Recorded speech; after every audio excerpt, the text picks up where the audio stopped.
Bharatiya Janata party महाराष्ट्राचे अध्यक्ष आदरणीय चंद्रकांतदादा पाटील, आदरणीय चंद्रशेखर बावनकुळे, आपल्या पुण्यातील आमदार, आपले ज्येष्ठ नेते चंद्रकांतदादा पाटील, माननीय दीपक मानकर, धीरज घाटे, हेमंत रासने, श्रीनाथ भीमाळे, किरण साळी, स्वाती शिंदे, रुपाली पाटील, स्वरदा बापट, मंदार जोशी, राजेंद्र काकडे, फरांदेताई, दत्ता सागर, उपस्थित सर्व मान्यवर आणि माझ्या बांधवांनो आणि बहिणींनो, पुण्यामध्ये गेल्या अनेक वर्षापासून प्रत्येक लोकसभेच्या निवडणुकीमध्ये येण्याची संधी मला मिळाली, पण ही पहिली वेळ आहे की आज या सभेमध्ये गिरीश बापट आणि मुक्ता टिळक हे दोघेही पण आपल्या सभेमध्ये नाहीत. त्यांच्या जाण्यामुळे आपल्या सगळ्यांचं, पक्षाचं खूप नुकसान झालं.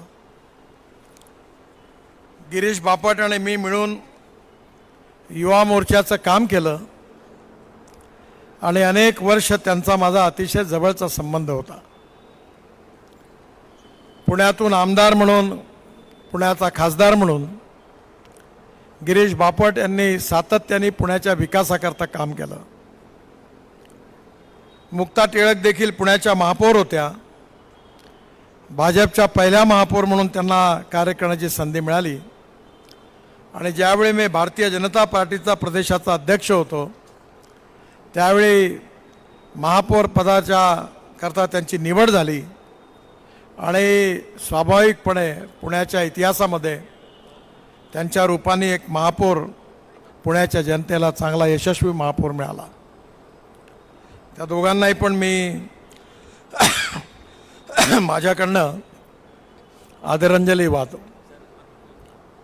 मला विशेष रूपाने गिरीश बापट यांचे विशेष रूपाने आठवण होते की पुण्याचे दोन महत्त्वाचे प्रश्न होते.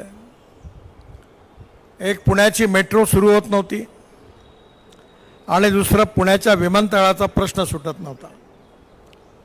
अनिल शिरोळे पण बराच वेळा या सगळ्या विषयाकरता माझ्याकडे वारंवार आले, पण गिरीश बापट ज्यावेळी खासदार होते त्यावेळी मी 2-3दा पुण्याच्या एअरपोर्टकरता मीटिंग घेतली आणि या मीटिंगमध्ये डिफेन्स मिनिस्ट्रीकडनं, एअरफोर्सकडनं पुण्याच्या जागेचा अतिशय क्लिष्ट प्रश्न होता आणि तो प्रश्न सुटला. आणि काल जेव्हा मी पुण्याच्या विमानतळावर उतरलो तर मला इथल्या एअरपोर्ट अथॉरिटीचे डायरेक्टर नेहमी भेटतात, पण त्यांनी सांगितलं मला की आता एअरपोर्ट पूर्ण झाला. तसंच पुण्याच्या मेट्रोचाही प्रश्न बराच काळ अडकलेला होता. खालून न्यायची की वरतून न्यायची अनेक प्रश्न होते आणि एका बैठकीमध्ये मी निर्णय घेतला की आता जे टेक्निकल कन्सल्टंट आहेत त्यांनी जे सांगितलं तसं करा, कोणालाही विचारायची गरज नाही आणि काम सुरू करा. आणि मेट्रोच्या कार्याची सुरुवात झाली. नागपूर मेट्रोकरता देवेंद्रजी आणि मी ज्यांच्यावर जबाबदारी दिली होती त्यांनाच पुण्याच्या मेट्रोची जबाबदारी दिली आणि त्यांनी अतिशय गतीने पुण्याच्याही मेट्रोचं बरंचसं काम पूर्ण झालं. पुण्याच्या विकासामध्ये सगळ्या आमदारांचा, सगळ्यांचा आग्रह पुण्याच्या रिंग रोडचा होता. त्याची अलाइनमेंट आता पूर्ण झालेली आहे आणि जसं पुण्यामध्ये मी ज्यावेळी महाराष्ट्रामध्ये मंत्री होतो तेव्हा मुंबई पुणे एक्सप्रेस हायवे ज्यावेळी बांधला होता त्यावेळी वेस्टर्ली बायपास हा त्यावेळी करण्याची संधी मला मिळाली, पण त्यावेळी माझी चूक झाली. त्याचवेळी अजून डिटेल 25 वर्षाचा विचार करून करायला पाहिजे होता, पण नंतरच्या काळामध्ये या रोडवर अनेक ट्रॅफिक जाम व्हायला लागला.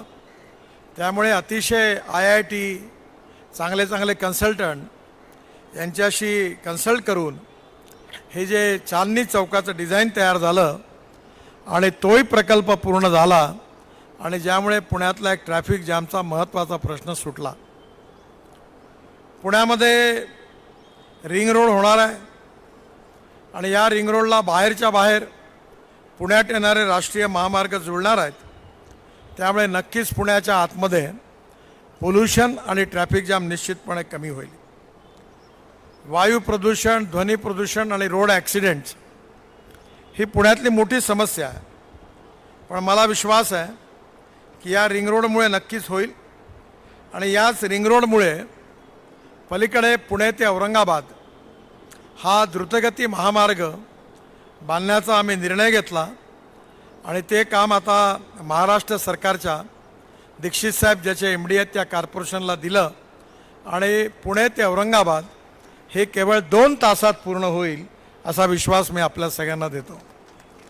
आणि या कार्याची पण सुरुवात इलेक्शन नंतर लगेच सुरू होईल.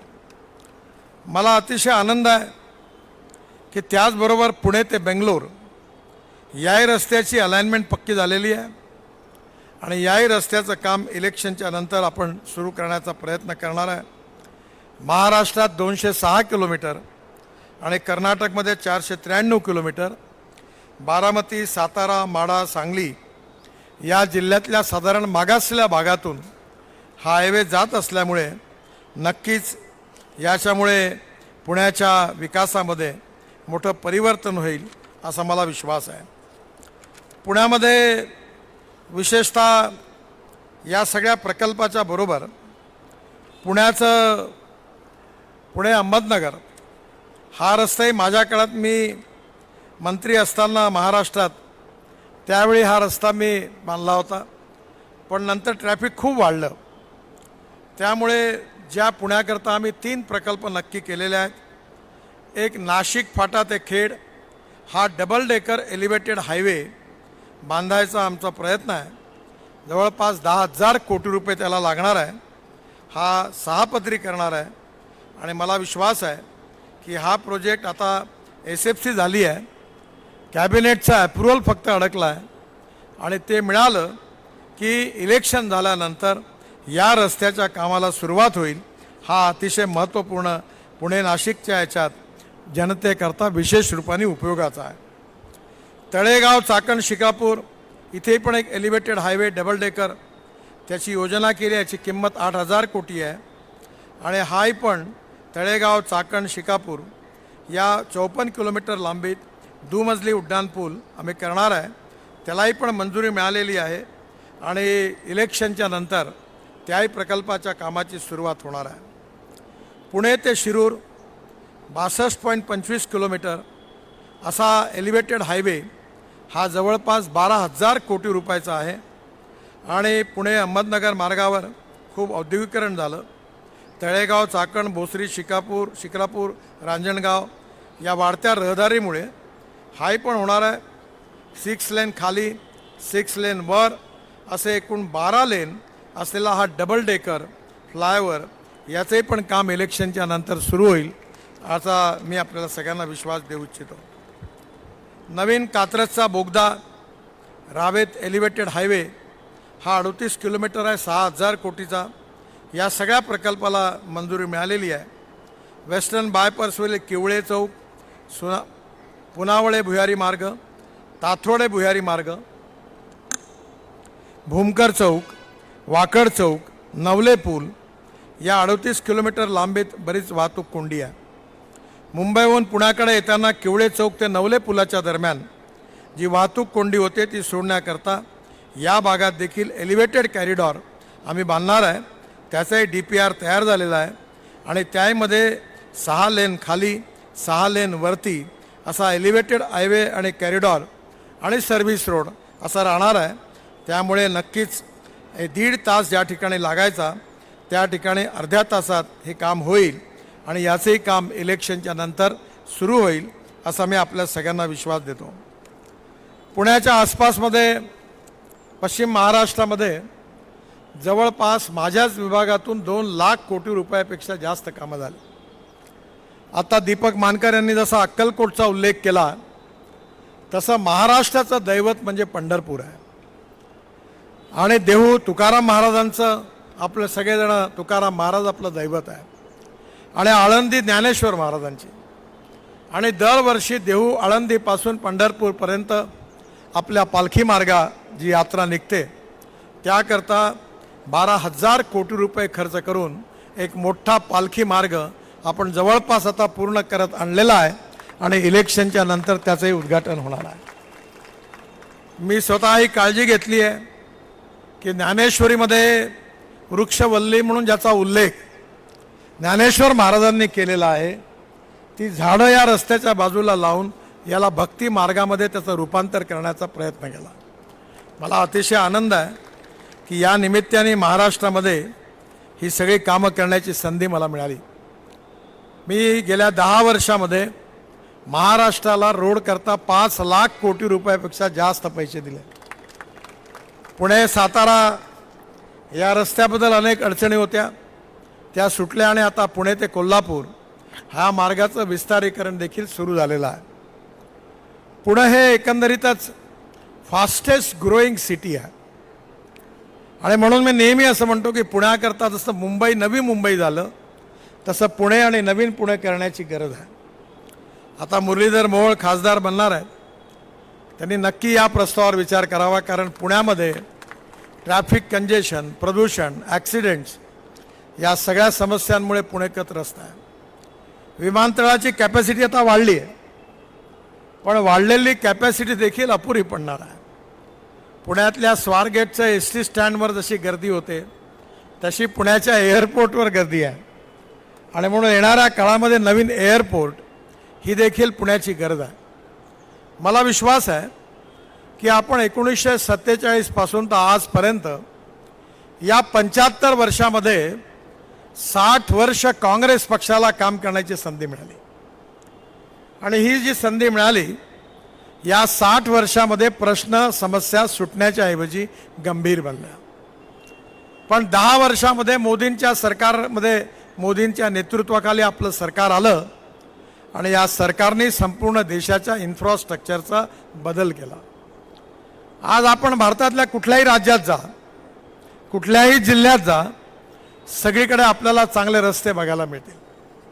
मी नेहमी म्हणतो आमच्या लहानपणी आम्ही काश्मीर ते कन्याकुमारी असं म्हणायचो, कारण भाषणामध्ये याचा उल्लेख सातत्याने व्हायचा. जगन्नाथराव जोशी पुण्यातून उभे होते, तेही नेहमी या गोष्टीचा उल्लेख करायचे. पण खऱ्या अर्थाने आता तुम्ही जर मनालीला गेले तर मनालीवरून रोहतांग पासला जायला आपल्याला कमीत कमी 3.5 तास लागायचे. आता अटल टनेल बांधली आहे, 8 मिनिटात तुम्ही निघून जाता. त्यानंतर पलीकडे हिमालयाच्या मध्यवर्ती भागातून हार्डकोर हिमालयाच्या मधून आम्ही लद्दाख लेहपर्यंत 8 टनेलचं काम सुरू केलेलं आहे, रोडचं काम सुरू केलेलं आहे. आणि लद्दाख लेहला आल्यानंतर लद्दाख लेहपासून पुढे निघालं की कारगिलच्या खाली एक मोठी आशियातली सगळ्यात मोठी 11.6 किलोमीटरची झोजिला टनेल जवळपास पूर्णत्वाच्या मार्गावर आहे. इलेक्शन झाल्यावर त्याचंही उद्घाटन होणार आहे. या टनेलमधून बाहेर आलं की झेडमोर टनेल आहे आणि झेडमोर टनेल जी आहे तिथून निघाल्यावर श्रीनगर आहे आणि मग श्रीनगर आणि जम्मूच्या मध्ये आम्ही 18 टनेल बांधलेले आहेत. सगळा रस्ता आता सुंदर झालेला आहे आणि त्या ठिकाणी कटऱ्याला आलं की कटऱ्यावरून दिल्ली कटरा रस्ता एक्सप्रेस हायवे बनलेला आहे. त्या हायवेने अमृतसरवरून डायरेक्ट दिल्लीला आलं की दिल्ली मुंबई हायवेशी जोडता येईल आणि दिल्ली मुंबई हायवेशी जोडल्यावर डायरेक्ट सुरतपर्यंत आल्यानंतर सुरतवरून आपण नाशिकला वळू. मुंबई पुण्याला यायची गरज नाही दक्षिणेत जाण्याकरता. आपण त्या ठिकाणी नाशिकला वळू. नवीन रस्ता होतो आहे, काम जोरात सुरू आहे. नाशिकवरून अहमदनगर, अहमदनगरवरून सोलापूर, सोलापूरवरून कर्नूल आणि कर्नूलवरून त्रिवेंद्रम, कन्याकुमारी, बेंगलोर, मंगलोर, हैदराबाद, चेन्नई, कोचीन, संपूर्ण दक्षिण भारताकरता उत्तर भारताला जोडणारा रस्ता होणार आहे.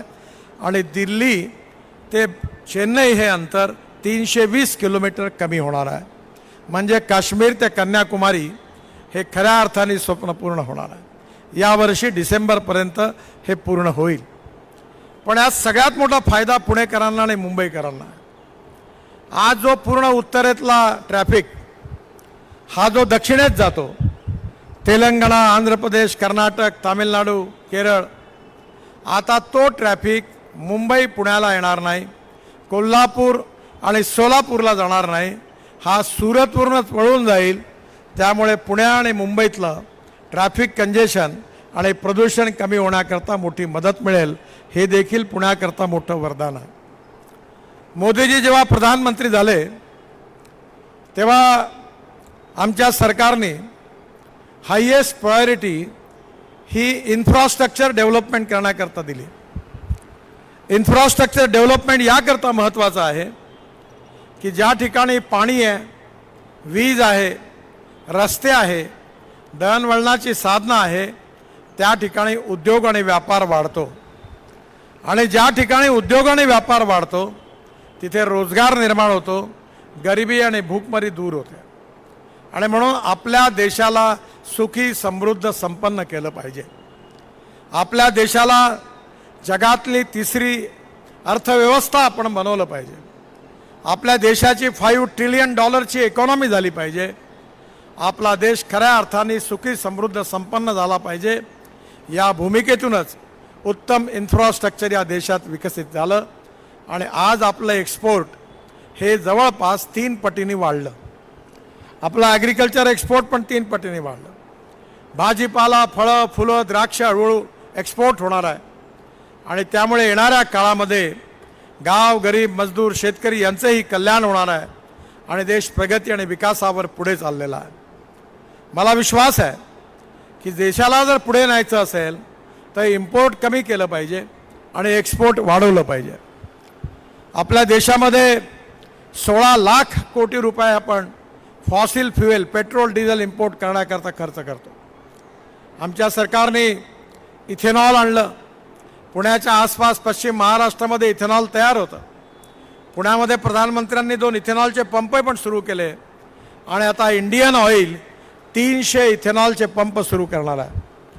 माझ्याकडे टोयोटोची इनोवा दिल्लीत आणि नागपुरात आहे. ती 60% विजेवर चालते आणि 40% इथेनॉलवर चालते पेट्रोलच्या ऐवजी. फ्लेक्स इंजिन आहे आणि पेट्रोलच्या ॲव्हरेजमध्ये तुलना केली तर पेट्रोलचा रेट फक्त 25 रुपये लिटर पडतो. म्हणजे ग्राहकाचाही फायदा आहे. बजाज, TVS, हिरो, होंडा या सगळ्यांनी आता इथेनॉलवर चालणाऱ्या बाईक आणि ऑटो रिक्षा तयार केल्या. 10 दिवसापूर्वी राजीव बजाज नागपूरला मला भेटायला आले होते. त्यांनी आता CNGवरची स्कूटर तयार केली आहे. ते मला म्हणाले याची लॉन्च करण्याकरता तुम्ही वेळ द्या. आज आपल्या देशामध्ये आपण electric scooter, electric car, electric buses आणल्या. ज्यावेळी मी याची सुरुवात केली ट्रान्सपोर्ट मंत्री म्हणून तेव्हा मला पत्रकार विचारायचे की इलेक्ट्रिक गाडी जर रस्त्यात बंद पडली तर धक्का मारायला तुम्ही जाणार का? पण एकही गाडी बंद पडली नाही. तर खऱ्या अर्थाने आता electric scooter, electric auto rickshaw, electric car, electric bus popular झाली आणि आता इलेक्ट्रिक कार करता वेटिंग लिस्ट सुरू झाली.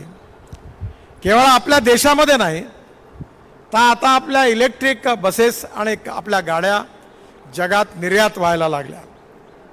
पुण्यामध्ये ऑटोमोबाईल कंपोनंट्सचे मोठे मोठे उद्योग आहेत. पुण्याच्या चाकण MIDCमध्ये मी इलेक्ट्रिक मर्सिडीज लॉन्च करायला आलो होतो. त्यावेळी मर्सिडीजचे चेअरमन वर्ल्डचे आले होते आणि त्यांनी मला सांगितलं की आता आम्ही यानंतर केवळ इलेक्ट्रिकच गाड्या बनवणार, डिझेल, पेट्रोलच्या गाड्या बनवणार नाही.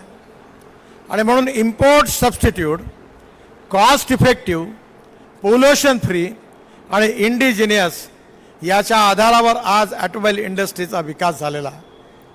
आणि पुण्यामध्ये ऑटोमोबाईल इंडस्ट्रीचं हे माहेरघर आहे आणि या इंडस्ट्रीमुळे खूप मोठ्या प्रमाणावर रोजगार निर्माण झाले, प्रगती झाली, विकास झालेला आहे. आणि हे सगळं होण्याचं कारण पुण्यातलं इन्फ्रास्ट्रक्चर चांगलं आहे. आणि मला विश्वास आहे की पुण्यामध्ये एअरपोर्ट, रेल्वे स्टेशन, मेट्रो आणि त्याचबरोबर पुण्याचा रिंग रोड आणि पुण्यातले डबल डेकर रस्ते हे पुण्यातल्या जनतेचं जीवन सुसह्य करणार आहे. मला विश्वास आहे की जवळपास 2,500 कोटी रुपये मुळामुठा या नदीचं शुद्धीकरण करून त्याचा रिव्हरफ्रंट डेव्हलप करण्याकरताही पण मिळालेले आहे. याही प्रकल्पातून पुण्याचं सौंदर्यीकरण वाढणार आहे. पुण्यामध्ये सगळ्या इलेक्ट्रिक बसेस आता यानंतर येणार आहे. मी स्वतः मुंबईमध्ये डबल डेकर इलेक्ट्रिक बस बेसची लॉन्च केली होती.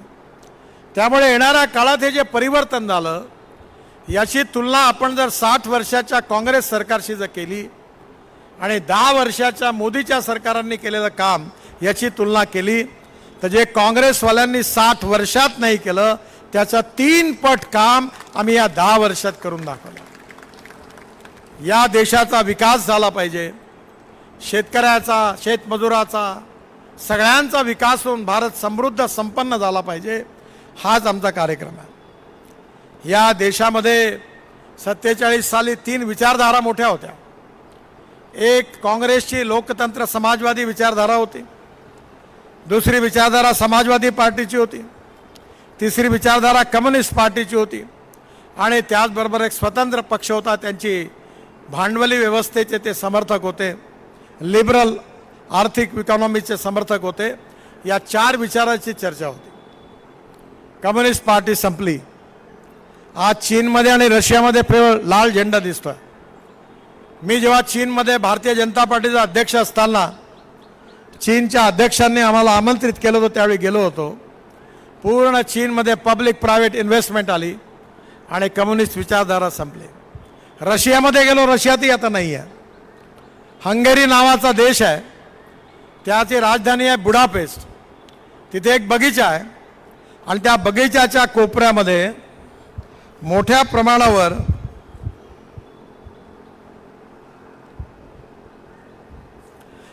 प्रमाणावर त्या ठिकाणी काही पुतळे उखडून कोपऱ्यात टाकले होते आणि ते जे पुतळे टाकले होते ते सगळे मार्क्स लेनिन यांचे होते. एवढा जनतेच्या मनात त्यांच्याबद्दल आक्रोश होता. त्यामुळे कम्युनिस्ट संपले. पुण्यामध्येही समाजवादी नेते मोठे नेते होते. SM जोशी होते, नागा गोरे होते, मृणाल गोरे होत्या, जॉर्ज फर्नांडिस होते, मधु लिमये होते. राम मनोहर लोहिया यांच्या नेतृत्वाखाली त्यांनी समाजवादी विचाराचा अनेक देशाच्या कानाकोपऱ्यात त्यांनी मोठं आंदोलन उभं केलं, पण तेही संपले. कम्युनिस्ट संपले, समाजवादी संपले आणि आता स्वतंत्र पार्टी होती तीही संपली. त्यामुळे आता भारतासमोर हा प्रश्न आहे की भारताच्या विकासाचा संबंध जे येणारं सरकार आहे ते कोणत्या आर्थिक नीतीवर चालणार आहे या आधारावर देशाचं भविष्य ठरणार आहे. आणि म्हणून पंडित दीनदयाल उपाध्यायांच्या आर्थिक चिंतनाच्या आधारावर या समाजातले जे शोषित आहे, पीडित आहे, दलित आहेत, आर्थिक सामाजिक शैक्षणिकदृष्ट्या जे मागासलेले आहेत, त्या तळागाळातले जी माणसं आहेत ज्यांना राहायला घर नाही आहे, ज्यांच्या अंगावर वस्त्र नाही आहे, खायला अन्न नाही आहे, त्या दरिद्र नारायणाला परमेश्वर मानून आम्ही असं काम करू की ज्या दिवसापर्यंत या सर्व दरिद्र नारायणांना रोटी, कपडा आणि मकान मिळणार नाही तोपर्यंत आपलं कार्य संपलं नाही असं समजून आम्ही काम करत राहू. हे पंडित दीनदयाल उपाध्यायाचं चिंतन हेच आमच्या विचाराचा आधार आहे. आणि म्हणून आज 25 कोटी लोक दरिद्र रेषेच्यातून बाहेर निघालेले आहे. हे कठीण काम आहे पण असंभव नाही आहे आणि या कामाला गतीने सुरुवात झालेली आहे. 10 वर्षात जर 25 कोटी लोक बाहेर निघाले तर पुढल्या 10 वर्षामध्ये या देशात गरिबी राहणार नाही. तरुण मुलाच्या हाताला काम मिळेल आणि आपला देश सुखी, समृद्ध, संपन्न होईल. जगातली 3री मोठी अर्थव्यवस्था बनल्याशिवाय राहणार नाही, हा माझा विश्वास आहे. आज काँग्रेसवाल्यांजवळ, राष्ट्रवादीवाल्यांजवळ विकासाच्या मुद्द्यावर चर्चा करायला त्यांना आधारच नाही आहे. लोक त्यांच्यावर विश्वास ठेवायला तयार नाही आहे आणि म्हणून जेव्हा कन्व्हिन्स करता येत नाही तेव्हा कन्फ्यूज करण्याचा प्रयत्न होतो की भारतीय जनता पार्टीवाले 400 जागा का म्हणतात, कारण त्यांना बाबासाहेबांचं संविधान बदलवायचं आहे. मी लॉचा विद्यार्थी आहे, लॉ ग्रॅज्युएट आहे, प्रॅक्टिस नाही केली, पण आम्हाला संविधानाचा पेपर होता आणि केशवानंद भारती केसमध्ये सुप्रीम कोर्टाचे चीफ जस्टिस आणि 7 न्यायमूर्तींनी एक मोठा निर्णय दिलेला आहे की silent features of the constitution cannot be change. घटनेचे मूलभूत तत्व कोणीही सरकार हो, कुठलीही पार्लमेंट असो, कोणी प्रधानमंत्री हो, कोणी राष्ट्रपती हो, घटनेतली मूलभूत तत्व कोणालाही बदलता येत नाही हा निर्णय झालेला आहे. हे मूलभूत तत्व काय आहे? लोकतंत्र, समाजवाद, धर्मनिरपेक्षता, freedom of speech, fundamental rights, ही जी मूलभूत तत्व ही बदलताच येत नाही. पण घटनेच्या पार्ट बी मध्ये जी कलमं आहेत त्याला मात्र दुरुस्ती करता येते. खरं म्हणजे मी इमर्जन्सी पासून कामात आलो. इंदिरा गांधींनी आणीबाणीच्या काळामध्ये घटनेची एवढी मोडतोड केली की घटना उद्ध्वस्त केली. नंतर जनता पार्टीने पुन्हा बदलवून ती प्रस्थापित केली. काँग्रेस पक्षाने 60 वर्षाच्या काळामध्ये ही घटना 80 वेळा तोडण्याचं पाप कोणी केलं असेल तर काँग्रेसवाल्यांनी केलं. आणि भारतीय जनता पार्टीच्या नावाने विशाल प्रचार करत आहेत की हे ना 400 जागा मिळाल्या तर हे संविधान बदलवणार आहे. संविधान बदलण्याचा प्रश्नच उद्भवत नाही. आणि म्हणून आपल्याला जातीवादाचं राजकारण करतात, सांप्रदायिकतेचं राजकारण करतात, जातीमध्ये भांडणं लावण्याचा प्रयत्न करतात. मी पण लोकसभेला उभं होतो 3ऱ्यांदा. यावेळी लाखो मतांनी रेकॉर्ड ब्रेक मार्जिनने विजयी होणार आहे. माझ्याकडे मी कधीच बोलायला संकोच करत नाही. मी माझ्या भाषणात नागपूरच्या जनतेला सांगितलं की मी नागपूरचा आणि नागपूर माझा परिवार आहे. मी जात पात पंथ धर्म भाषा मानत नाही. गरीब असतो, गरीबाला जात पंथ धर्म भाषा नसते. ज्या भावात पेट्रोल डिझेल गॅस मुसलमानाला विकत मिळतं त्याच भावामध्ये हिंदूला आणि त्याच भावात दलिताला विकत मिळतं. या देशातली गरिबी, भूकमारी, बेरोजगारी ही खरी समस्या आहे. आणि म्हणून मी तर सांगितलं, माझ्या मतदारसंघात सांगितलं आणि जनतेलाही सांगतो, काही फरक पडत नाही.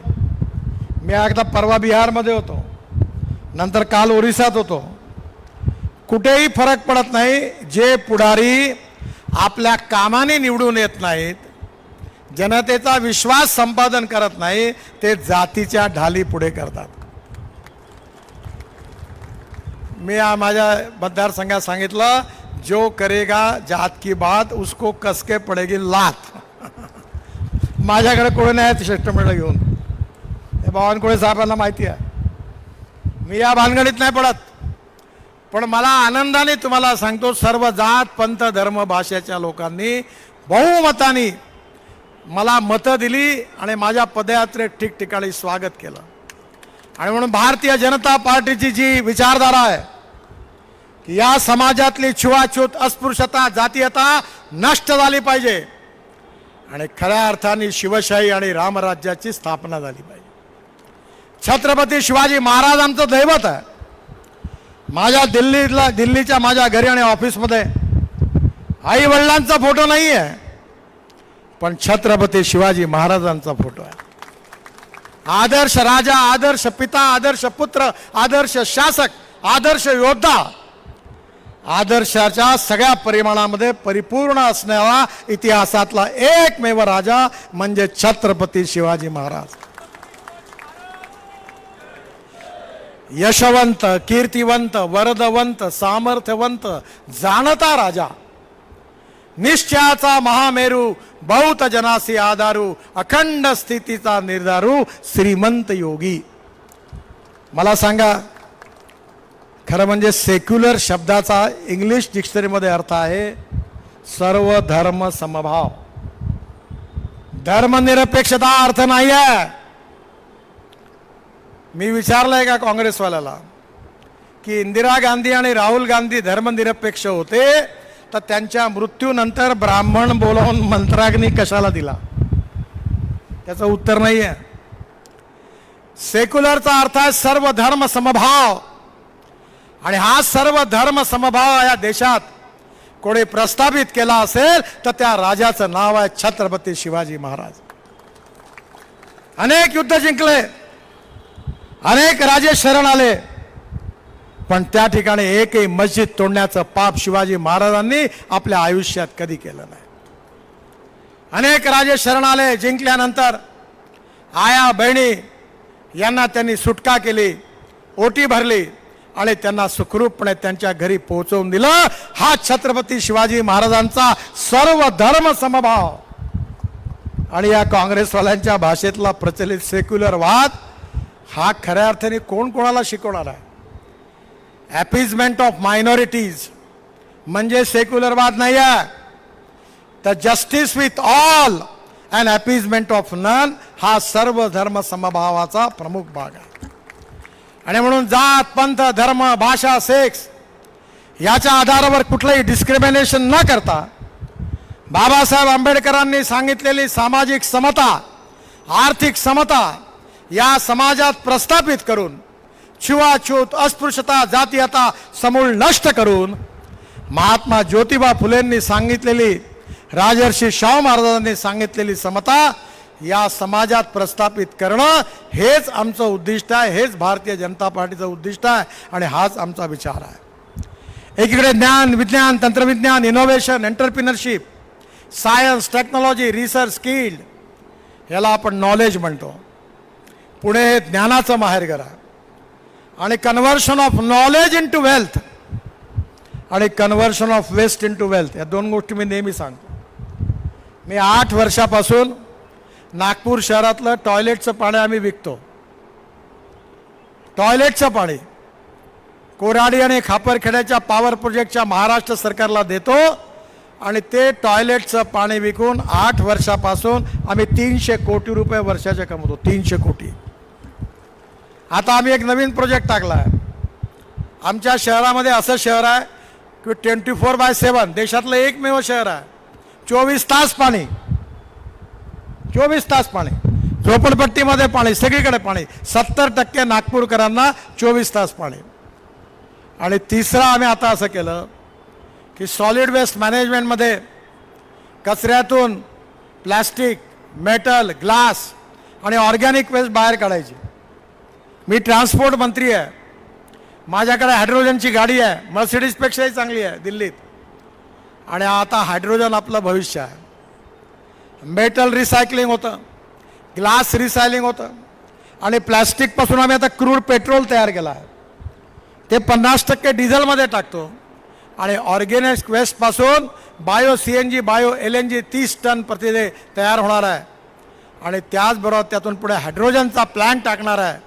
आणि माझी इच्छा आहे, मी ट्रान्सपोर्ट मंत्री म्हणून सातत्याने प्रयत्न करतो की आपल्या देशातली ट्रक, बसेस, विमानं आणि सगळे हायड्रोजनवर चालले पाहिजे. आपल्या इथे आम्ही विमान स्पाइस गेटचं इथेनॉलच्या बायोफ्युएलवर चालवलं. पुण्याच्याच प्राजवाल्यांनी टाटाचं एअर एशियाचं विमान चालवलं. शेतकरी अन्नदाता नाही, ऊर्जादाता झाला. ऊर्जादाता नाही, इंधनदाता झाला. इंधनदाता नाही, आता पंजाब, हरियाणा, पश्चिम उत्तर प्रदेशमध्ये राईस स्ट्रॉ परलीपासून डांबर तयार झालं. मी पानिपतमध्ये एक मोठा प्रकल्प इंडियन ऑइलला सुरू करायला लावला, सुरू झाला. राईस स्ट्रॉ परली जाळल्यामुळे दिल्लीत प्रदूषण होत होतं. आता 1 lakh litre ethanol per day, 150 ton डांबर बिटुमेन पर डे आणि 76,000 ton bio aviation fuel, sustainable aviation fuel, हवाई इंधन आता देशात तयार होणार आहे. आणि आम्ही योजना तयार केली आहे की इंटरनॅशनल फ्लाईट आमच्या विमानतळावर उतरल्या पाहिजे, कारण आमचं हवाई इंधन आज पेट्रोलियम इंधनापेक्षा 2 रुपये स्वस्त राहील. डावोसमध्ये चर्चा झाली आहे की या पेट्रोलियम एव्हिएशन फ्युएलमध्ये आता 5% बायो एव्हिएशन फ्युएल तयार करून टाकायचं आणि या देशातला शेतकरी हायड्रोजन आणि हवाई इंधन तयार करणारा होईल. तुम्हाला वाटत असेल की मी स्वप्न दाखवून झालो.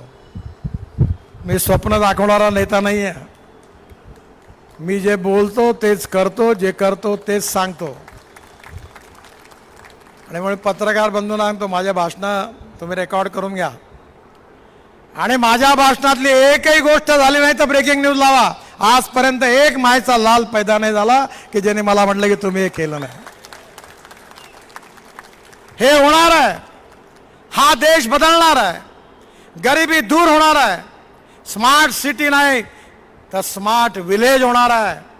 तरुण मुलांच्या हाताला रोजगार मिळणार आहे. $5 ट्रिलियन इकॉनॉमी बनणार आहे आणि हा देश विश्वगुरू बनणार आहे. विज्ञान तंत्रविज्ञान याचा उपयोग करून आणि मूल्याधिष्ठित जीवन पद्धती, मूल्याधिष्ठित परिवार पद्धती, साहित्य, संस्कृती, कला, इतिहास, संस्कृती, विरासत याचा आधार घेऊन आपला देश, आपला महाराष्ट्र, आपलं पुणे, आपली माणसं ही विश्वगुरू बनवल्याशिवाय राहणार नाही देशाला. पण ते जर बनवायचं असेल तर योग्य नीती असली पाहिजे. ते जर बनवायचं असेल तर योग्य नेतृत्व असलं पाहिजे. आणि म्हणून नरेंद्र मोदींच्या नेतृत्वाखाली या राष्ट्राचं पुनर्निर्माण करण्याकरता जे आव्हान, जे मिशन आम्ही स्वीकारलेलं आहे त्याला तुमचे आशीर्वाद पाहिजे. तुम्ही सगळ्यांनी मिळून पुन्हा एकदा मोदीजींच्या नेतृत्वाखाली NDAचं सरकार दिल्लीमध्ये आणा. 10 वर्षात जे काम झालं वो तो ट्रेलर था, असली फिल्म शुरू होना बाकी है. आणि हे स्वप्न भारतीय जनतेचं पूर्ण करायचं असेल तर या ठिकाणी NDA आणि भारतीय जनता पार्टीचा विजय झाला पाहिजे. या ठिकाणून मुरलीधरच्या रूपाने एक तरुण, उत्साही, आपल्या समस्या सोडवू शकणारा, आपला आवाज उठवू शकणारा एक चांगला कार्यकर्ता उमेदवाराच्या रूपाने उभा आहे. आपल्या सर्व युतीचं समर्थन आहे. आणि मला विश्वास आहे की एकीकडे मोदींचं इंजिन आहे आणि मी पुण्यामध्ये एवढंच तुम्हाला सांगतो की तुमच्या जीवनामध्ये ज्या ज्या विभागाने कोणी जेवढे जास्त कामं नसतील केले तेवढे 50 वर्षात मी पुणे जिल्ह्यात आणि पश्चिम महाराष्ट्रात कामं केली. 2 लाख कोटी रुपयाची, 18,000 कोटी म्हैसाळ, टेंभू हे सगळ्या दुष्काळी भागात मी गेलो होतो, पाणी पोहोचवण्याचं काम केलं. माझ्यावर विश्वास ठेवा. एक मोदींचं इंजिन आणि मागून माझं इंजिन दोन्ही लावू आणि पुण्याची ही जी राजधानी एक्सप्रेस आहे ही रेकॉर्ड ब्रेक स्पीडने दिल्लीला जाईल आणि तुमचा विकास केल्याशिवाय राहणार नाही. तुमचे आशीर्वाद मुरलीधरच्या मागे राहू द्या. त्याला प्रचंड मताने विजयी करा. जात, पंथ, धर्म, भाषा याचा विचार न करता आपल्या भविष्याचा विचार करा, भवितव्याचा विचार करा. NDAला, भारतीय जनता पार्टीला विजयी करा अशी विनंती करतो आणि माझं भाषण संपवतो. माझ्याबरोबर जोरात म्हणा, भारत माता की, भारत माता की, भारत माता की. नमस्कार, धन्यवाद.